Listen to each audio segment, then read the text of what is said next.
Now let's talk a bit about the light at the end of the tunnel that you mentioned. Cases are dropping.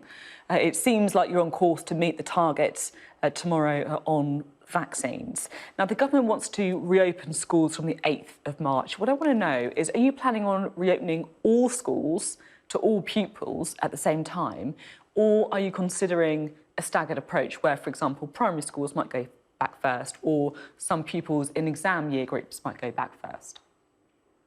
Yes, no, it's a good question, and I know there'll be many teachers and parents that want to know those answers, which is why, with the approach we've taken, we've always said that on the 22nd of February, so Monday week, the Prime Minister will review all the evidence, the impact of the lockdown, the impact of the vaccine on the transmission rate and the number of people going into hospitals with coronavirus. We'll then set out the forward look. But you're absolutely right, on the 8th of March, we are hoping to get schools back. The precise details we need to just make sure we set out once we've evaluated all of that evidence. So the Prime Minister will give more of a steer on the 22nd, but the aim is to get schools reopening in a responsible way on the 8th.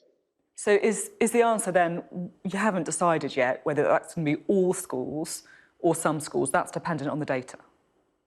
Yeah, I think we need to wait to evaluate the data carefully and allow those plans to be put in place. And of course, the consultation goes into them because I know that's important for the stakeholders, for the schools and others. And then the Prime Minister on Monday week will be able to set out the full detail. But because we're making progress, I think we can feel confident that we will be able to start that process of getting schools open on the 8th.